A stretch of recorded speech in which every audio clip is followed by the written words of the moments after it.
यहाँ पर यिल्दिज़ के पास ज़ैनब आती है उसको ये बताने कि वो सलीम के घर पर जा रही है। सलीम ने उसको बुलाया कुछ बात करने के लिए और ये भी कि वो आसमा को मत बताए कि वो किधर जा रही है, कोई ना कोई बहाना कर दे। यहाँ पर कोमल कुंवर को बताती जैसे सलीम ने उससे बात की। को शक पड़ रहा है कि कहीं सलीम को पता तो नहीं लग गया मेरे बारे में। फिर वो कहती है नहीं ऐसा नहीं हो सकता, अगर ऐसा होता तो सलीम मुझसे जरूर पूछता। उसको ये बात बहुत खटक रही है कि सलीम मुझसे ऐसी इन्फॉर्मेशन क्यों ले रहा था। कुंवर कोमल को मशवरा देता है कि तुम्हें जितनी जल्दी हो सके सलीम को हर बार बता देनी चाहिए, इससे पहले कि हर चीज़ तुम्हारे हाथों से निकले और हर चीज़ बिगड़ जाए। तो यिल्दिज़ फ़ोन करती है दुआन को ये कहने के लिए कि तुम जूलिया को कल अपने साथ लेके आना ब्रंच पे। दुआन यिल्दिज़ से पूछता है कि तुम क्यों बुला रही हो उसको। यिल्दिज़ उससे कहती है कि उसने मुझे अपने घर पर बुलाया, मैं भी चाहती हूँ वो मेरे घर पर आए। वैसे भी वो तुम्हारी बेस्ट फ्रेंड है तो क्यों ना मैं भी उससे ताल्लुकात अच्छे करूँ अपने। दुआन उसे कहता है ठीक है मैं जूलिया से पूछ लेता हूँ। दुआन को फ़ोन करने के बाद यिल्दिज़ एंगिन को भी फ़ोन करती है। यिल्दिज़ चाहती है एंगिन और जूलिया को फिट करने का एक साथ। ज़ैनब तो बहन ही एंगिन की लाइफ में, तो अब जूलिया को ही फिट करना चाहती है वो, ताकि उससे भी उसका पीछा छूट जाए।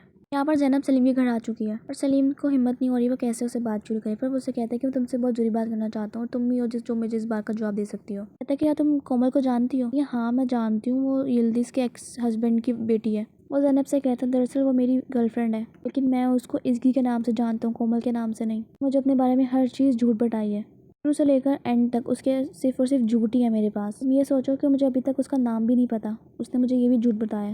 ज़ैनब को अपने कानों पे यकीन नहीं आ रहा कि जो सलीम उसको बता रहा होता, उसको यकीन नहीं आ रहा कि कोमल वही है जो इसके बारे में वो बात कर रहा है। कोमल जैसी लड़की जो अपने आप को गरीब बताए और एक फ्लावर शॉप पे काम करे, यहाँ तक कि अपनी नौकरानी के घर पर भी जाकर रहे। उफ, ये ज़ैनब कभी सोच भी नहीं सकती। ज़ैनब सलीम से कहती है कोमल जैसी अमीरज़ादी जो बहुत एरोगेंट है तुम्हारे प्यार में एक गरीब बनी हुई है, ऊपर से काम भी कर रही है वो फ्लावर शॉप में। से कहती है कि शायद लगता है कि वो तुमसे बहुत ज़्यादा प्यार करती है जो तुम्हारे प्यार में ये सब किया उसने। तुम मुझसे कहता है कैसा प्यार जिसमें हर चीज़ झूठ से शुरू हुई और झूठ से खत्म हुई। तुम कहता है मैंने उसे बहुत से मौके दिए सच बोलने के, तो मैंने उसको बहुत अच्छा मौका दिया था, लेकिन फिर भी मुझे क्या मिला, एक नया झूठ। सलीम कहता है कि मैं सोच सोच के पागल हो रहा हूँ कि उसने मेरे साथ ऐसा क्यों किया, क्यों इतने झूठ बोले, क्या ऐसी वजह थी उसके पास। यहाँ पर कोमल आग में घी डालते हुए सलीम को बताती है कोमल जब यिल्दिज़ शादीशुदा थी उसके शोर के साथ भी उसका चक्कर था, वो बहुत एरोगेंट और वो बदतमीज लड़की है। सलीम का सुन का पारा हाई हो रहा होता है, उसका कोमल पे गुस्सा और मजीद बढ़ जाता है। और यिल्दिज़ आर्या के घर पर आई है, उसे कहती है मैं आज जूलिया से मिली थी, धमकी दे रही थी और मुझे बहुत बातें भी सुना रही थी। मैं भी उसे कह दिया है कि मैंने और आलिया के बहुत से क्रिमिनल रिकॉर्ड्स हैं। खालिद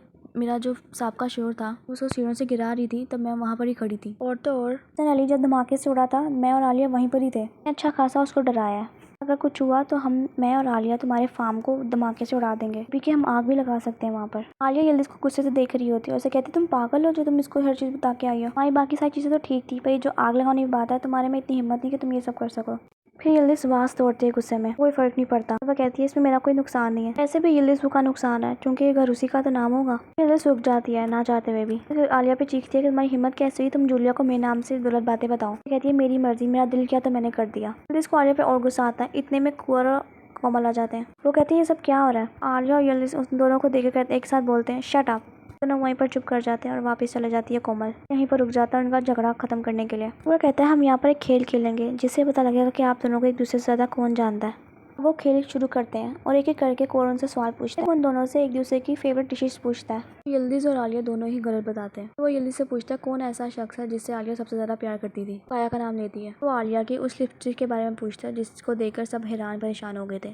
यिल्दिज़ ब्लू लिपस्टिक के बारे में बताती है जो आलिया अजीब गरीब लगाती रहती है। और उनसे उन दुश्मनों के बारे में पूछता है जिनसे वो दोनों साथ लड़े हों। हाँ, यिल्दिज़ और आलिया हाथों पे गिनती गिनना शुरू करते हैं। इतने लोग हैं कि पता नहीं उनको गिनती भी याद नहीं आ रही कि कौन कौन है। सोचते रहते हैं गिनती है। शाइका, हसन अली की गर्लफ्रेंड मतलब सेक्रेटरी उसकी, पता नहीं किस किस के नाम लेते हैं वो लोग। को अब याद भी नहीं आ रहा कि किन किन लोगों से वो लड़े हैं। ये कहता है कि बस टाइम ओवर। से कहता है कि देखिए आप लोगों को तो गिनती भी याद नहीं आ रही कि आप किन किन से लड़े हैं। इसका मतलब तो ये हुआ कि आप लोगों ने अपने दुश्मनों का साथ मिलकर मुकाबला किया। इस बार में एक दूसरे को प्यार करें। चलो प्यार नहीं कर सकती, गले तो मिल सकती हो, गले मिल रही है और सुबह उठ के फिर दुश्मन बन जाएंगे एक दूसरे की।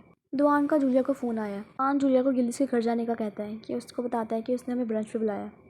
पहले वो मान नहीं रही होती, जूलिया मान जाती है दुआन के सामने अच्छी बनने के लिए। दुआन का फ़ोन रखते ही जूलिया कहती है उफे कि ये ब्रंच की कमी रह गई थी।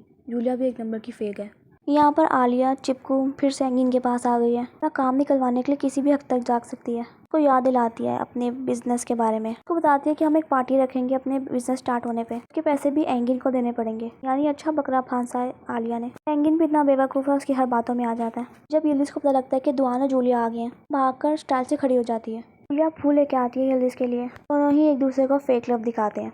यहाँ पर यिल्दिज़ जानकर बात शुरू करती है आलिया वाली कि कैसे आलिया ने जूलिया को फ़ोन करके मेरे बारे में भड़काया और जूलिया ने यकीन भी कर लिया। जूलिया एकदम पैनिक हो जाती है कि नहीं ऐसा कुछ भी नहीं है, मैंने यकीन नहीं किया था। और उसे कहता है जूलिया ये सब क्या है, मुझे बताया क्यों नहीं सब के बारे में। वहाँ तुम जानते हो मैं तुम्हें कभी भी ऐसी बचकानी बातें नहीं बताऊंगी। तो कह के बाहर टाल देती। इतने में एंगिन आ जाता तो यिल्दिज़ जूलिया और एंगिन का इंट्रोडक्शन कराती है। यहाँ पर आलिया बता रही होती है कुंवर को कैसे एंगिन उसकी बातों में आ गया। उसे कहते हैं आप तो अपना काम निकलवाने के लिए किसी भी हद तक जा सकती है। वही आलिया की सेल्फ ऑब्सेस्ड कि मुझे कोई इस दुनिया में मना नहीं कर सकता। यहाँ पर यिल्दिज़ जूलिया को बताती है कि एंगिन मेरी बहन का शोहर है। बहुत जल्दी डाइवोर्स होने वाली है इन दोनों की। जूलिया उसे कहती है तुम बहुत खुश हो अपनी बहन के डाइवोर्स में। फिर यिल्दिज़ जूलिया से कहती है को चाहिए आपस में अच्छे ताल्लुकात बनाओ, अच्छी बातचीत करो आपस में। तुम भी अकेली हो जूलिया और एंगिन भी अकेला है, हो सकता है तुम दोनों का कोई कपल बन सके। जूलिया और एंगिन दोनों को ही यिल्दिज़ की बात पसंद नहीं आती। कहती हूँ अपने मशवरे अपने पास रखो, वे भी ऐसा नहीं सोच सकती और ना ही मेरा कोई इरादा है इस सब के बारे में। यिल्दिज़ दुआन से पूछते इस बारे में, दुआन उसे चुप करवा देता है, मैं ऐसी बात नहीं करनी चाहिए। अगर से जूलिया कहती है कि दुआन मुझे किसी के साथ शेयर नहीं कर सकता